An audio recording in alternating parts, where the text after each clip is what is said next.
વડોદરા મહાનગરપાલિકાની pre monsoon કામગીરી સામે સવાલો ઉઠ્યા છે। પ્રથમ વરસાદે પાલિકાની પોલ ઉઘાડી પાડી દીધી છે। બીજી તરફ માંજરપુર અલવાનાકા પાસે આવેલ કોતર તળાવડી વિસ્તારના મુખ્ય માર્ગ પર અસંખ્ય ખાડાના રાજથી વાહન ચાલકો અને રાહદારીઓ તંત્રના પાપે હલાકી ભોગવવા મજબૂર બન્યા છે। કહેવાતી અને કાગળ ઉપરની સ્માર્ટ સિટી વડોદરા શહેરમાં પાલિકા તંત્રની મેઘરાજાએ વરસાદમાં પોલ ખોલી પાડી દીધી છે। શહેરના વિવિધ વિસ્તારોમાં વિકાસના ખાડા જોવા મળી રહ્યા છે। ત્યારે શહેરના માંજરપુર અલવાનાકા અને કોતર તળાવડી વિસ્તારમાં મુખ્ય માર્ગ ઉપર અસંખ્ય ખાડાઓનું સામ્રાજ્ય સર્જાતા વાહન ચાલકોને ભારે મુશ્કેલીનો સામનો કરવો પડી રહ્યો છે। ખાડાઓના કારણે વાહન ચાલકોને પોતાના વાહનને પણ નુકસાન થાય તેવી ભીતિ જોવા મળી રહી છે, તેમજ રાહદારીઓને પણ ઘણી હાલાકી વેઠવી પડી રહી છે।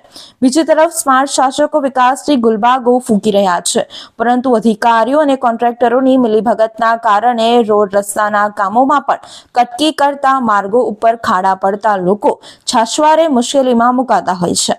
ત્યારે વાહન ચાલકો હોય આ રોડ ઉપરના ખાડા પુરાવા અને વ્યવસ્થિત કામગીરી કરવા માંગણી કરી રહ્યા છે।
જી કાકા, આ કયો વિસ્તાર છે અને શું ઘટના બની છે?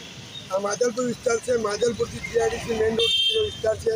બીજો વિસ્તાર છે કોતર તળાવડીનો વિસ્તાર છે। અહીંયા એટલા બધા અસંખ્ય ખાડા પડેલા છે કે રિક્ષા ચલાવવી મુશ્કેલ થઈ જાય છે। હું પોતે રિક્ષાવાળો જ છું, પણ એટલા બધા ખાડા છે કે રિક્ષા ચલાવવી પણ મુશ્કેલ થઈ જાય। હાલ ચાલીને જવામાં તકલીફ પડી જાય છે। ઉંમરવાળા માણસોને એટલી બધી તકલીફ પડે છે કે પૂછો પણ।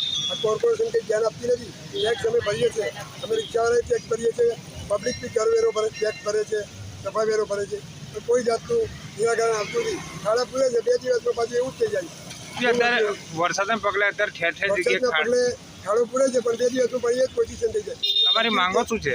સરખી રીતે કામ કરે એવું અમારું કહેવું છે। શું નામ આપનું? ઠાકોરભાઈ। વડોદરાના સમાચાર જુઓ તથા આપણી ચેનલને સબસ્ક્રાઇબ કરો અથવા સંપર્ક કરો।